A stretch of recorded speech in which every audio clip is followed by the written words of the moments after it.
My skin's not looking good. Don't look at me. Looking like Casper the Friendly Ghost. Oh my god, this stuff is literally like tar on my lips. It is not coming off at all.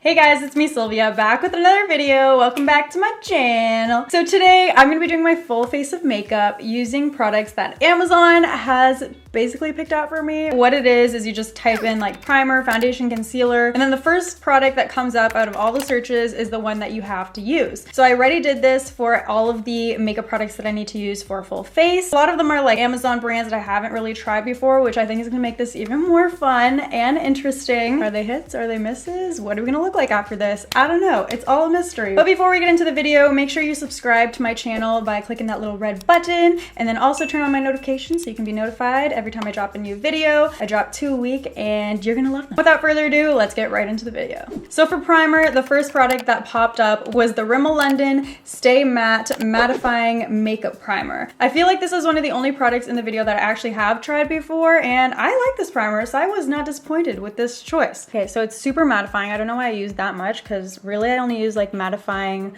pore filling primers like right in my T-zone. It's quite thick. If you haven't tried this primer before, it kind of resembles the Benefit Professional. It is a good drugstore primers. Thank you, Amazon. I like this primer. Next. So for foundation, the first product that popped up for me was the CoverGirl Clean Sensitive Liquid Foundation. It's for sensitive skin, I'm assuming. So it's supposed to soothe redness and moisturize flaky, sensitive skin without irritating the skin or clogging pores. Amazon clearly doesn't know that I don't really have sensitive skin, so not sure that this would be, you know, suited to my skin type, but I mean, it sounds really good. If you do have sensitive skin, it's like flaky, like maybe it'll be good for you. I think this would be a fun challenge video just because I feel like everyone's gonna get different products pop up for them. It's actually more full coverage than I thought, or maybe I just used way too much on my blender. It's completely applied. I would say it's more of like a light to medium coverage because you can see it hasn't covered up my dark spots there slash acne, and it has a very natural finish to it. It's almost dewy. I would say it is dewy actually, which makes sense because it's meant for like flaky skin, so it has to be very hydrating, and usually hydrating means dewy. Just the feeling of it, like it feels like it could move around a lot, so it doesn't feel very long lasting. It's definitely not a foundation that I normally go towards. I like matte, I like full coverage, I like oil controlling products. I don't know that this is the right foundation for my skin type. Amazon, don't think you got it right with that one. For concealer, the first one that popped up for me was the Dermablend Professional Quick Fix Concealer. This is in the shade Ivory. I never really use stick creamy concealers. I find that they crease too much, but let's just give it a shot. Looking crazy. Now let's blend it out. It's good because it'll match the consistency and like the sheerness of the foundation, so I find it's melting right into that foundation. Okay, you guys are up way too close for comfort. Anyways, I brought you up this close so you can see that the concealer is really sitting very weirdly, like on my under eye there. It's kind of accentuating those pores, and same with the foundation. Do you see how it's just like it's already rubbing off my nose, and I usually only get that issue with foundations like by the end of the day, but it seems to already be settling into fine lines. My skin's not looking good. Don't look at me. So Amazon, so far, my skin's a hot mess, looking like Casper the Friendly Ghost. Next, so when I put in setting powder, this is the first option that came up. It is the CoverGirl Loose Powder, and surprisingly, I have not tried this before, so I'm curious. CoverGirl, I need you to pull through right now. So it came with this cute little fluffy puff thingy-mabob. I don't know, it feels kind of like a stuffed animal. We'll see how it goes. This is in the shade Translucent Light, by the way. That's, it's like sticking on there all weird. We definitely can't bake with it, but I would just rather use my beauty sponge. Okay, now let's use it to bake. And because I'm having such an issue with that foundation kind of moving around already, I'm gonna just press that powder into all the areas where I have those problems. So I've waited a couple of minutes for it to settle in there, and now let's wipe it away and see if we have any flashback. Moment of truth. It definitely doesn't have flashbacks, so I'm very impressed with that. But my skin is looking so scary, like particularly my smile lines. I can't, ew. I'm gonna say I do like that powder. If I were to get it again, I would get a lighter shade so it does more of a brightening under there. But for right now, it just sets well. So next up for brows, the first product that popped up is this Almay brow pencil. Honestly, I've never tried anything from Almay. This is in the shade Brunette, which is the one that it recommended. Not normally the brow pencil I would reach for because it's like such a thick, blunt tip. I like really precise pencils. Okay, so far I'm barely having to push down on the pencil. It's really pigmented. It's a little darker than what I would normally want to use for my brows. It's good that it's pigmented and creamy, but because of the blunt tip, kind of slipped around, you know, wasn't really getting in between hairs. They're definitely a lot darker and a lot more bold than I normally like my brows. So I probably won't pick this up again, but if you have very sparse brows, you could enjoy a pencil like that. But it's a no from me, Amazon. No thank you. Next. So after searching eyeshadow palette, this is the first one that came up, the Lamora Nudes Exposed eyeshadow palette. And the palette from them that popped up was the one with all shimmers. But I also got the all mattes palette just because I wanted to create a wearable look and use more than one shade. I feel like with shimmers, you can't really do that. But let's see how they apply. Just as I was about to apply this on my lid, I thought might as well look on the back. It says on there, avoid direct contact with eyes and keep out of reach of children. It's an eyeshadow palette. It's supposed to go on your eyes. We're literally just gonna do like a 2-color eye look because no thanks. Let's use the shade Nudie. Okay, I'm just gonna put a little bit of this like on my outer corner. Try not to get in my eye. Oh, it's making my eyes. No. My eyes are burning. So that's definitely not a good sign, but is that gonna stop me from trying out one shadow in the other shimmery palette? No. It's not that pigmented. I mean, it's like a soft, pretty kind of pink, but no, it's not really great shadow formula. Same with the matte. You see it's like very kind of sheer gray. The shadows themselves are not very pigmented. You can see the colors like barely showing up. The pink is like very, very soft and subtle. It just should be more intense than that. So these are definitely a miss. So for mascara, the first one that came up was the CoverGirl Lashblast Fusion.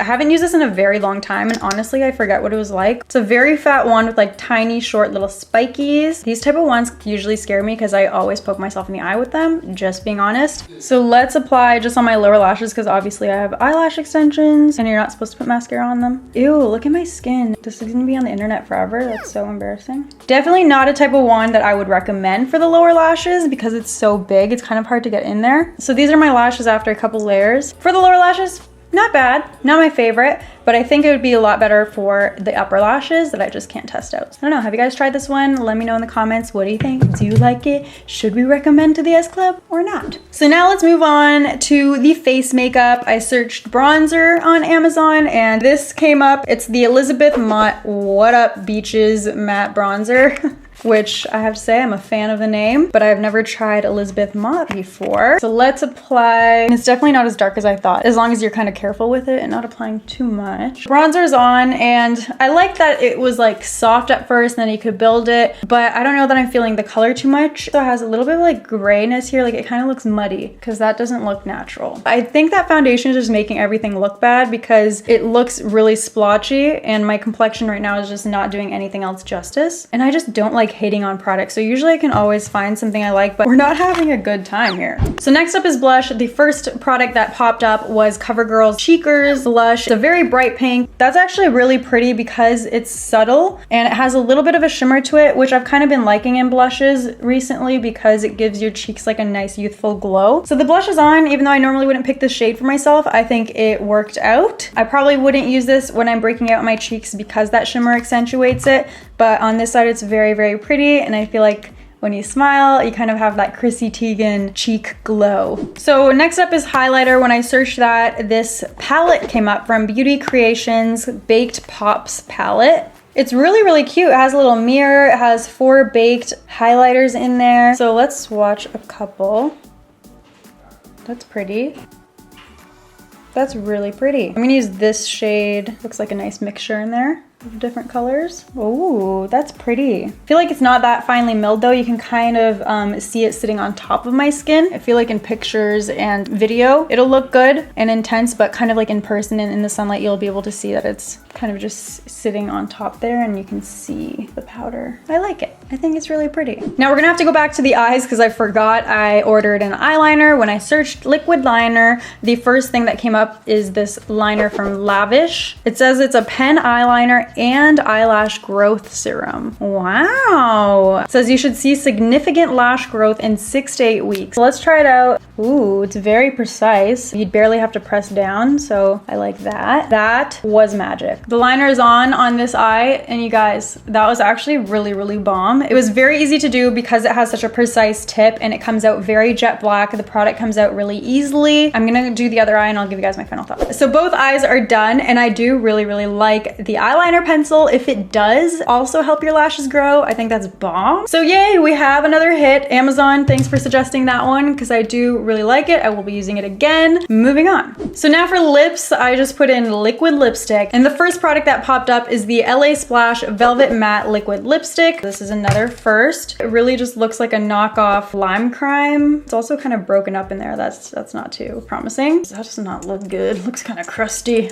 Oh, that looks really bad. Okay, here goes nothing. Why is it brown? Is this what I ordered? Hold please. Okay, I lied. This is actually the shade that was recommended to me. I thought it was supposed to look like the box. That's why I was thrown off. Sorry. I mean, I'm not a fan of this shade, but it's what Amazon recommended. I look like I ate some caca. It's actually not that bad. That's actually pretty. I think once I got over the fact that it is actually supposed to be a brown shade, I'm kind of liking it. So there we go, it's completely applied. Much better and cleaner look once I fix it up with a lip liner. The formula is very, very matte, very drying. It's not like a comfortable matte, and it's quite thick, like you can feel it on your lips. And I feel like it kind of accentuates the lines on my lips. It also had a weird scent to it, so I wasn't a fan of that. It's also looking a little bit patchy in some areas, and you can't build it. Otherwise it starts to like crumble and get super grossly thick. So I'm definitely not a big fan of the formula, but the shade I think is pretty. If I was going for a brown lip, maybe in the fall time, the winter time, it's like a 90s grunge kind of brown, and I'm liking it. Formula, not so much. So the last product, we have a setting spray. I searched setting spray, and this one from Jade Botanicals came up. It has organic ingredients. I like that. It doesn't have a crazy smell to it or anything. It's nothing really that noticeable. I did feel like I needed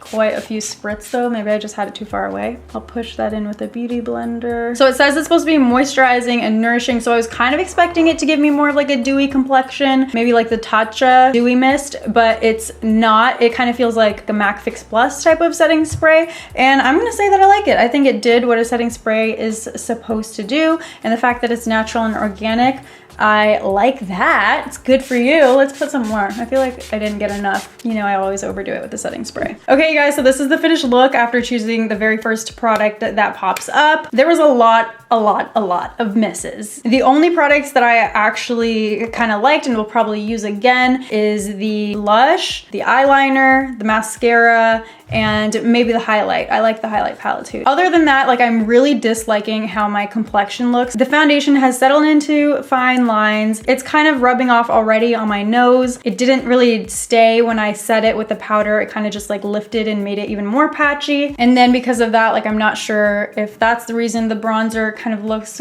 muddy or what. Also, the concealer has creased even though we did bake, and it's not really giving me that much coverage, so I'm not a fan of that concealer either. My brows are way darker than I normally do them, so I'm not a fan of the brow product. And I'm also going to give this setting spray another try because I'm not sure how long it'll keep my makeup on for. This lip product really just feels super drying and disgusting on my lips. Not a fan. So yeah, both hits and misses. It was really fun to do. Make sure you guys are tagging your favorite beauty gurus so then they can try out this challenge and see what Amazon picks out for them. So that's all for today's video. I hope you guys enjoyed it. Make sure you hit the subscribe button before you leave so you can see the next videos that I post, and then check out these other videos of mine and watch them if you haven't seen them yet. I'll see you guys in my next video. Thank you so much for watching. Bye guys. Bye.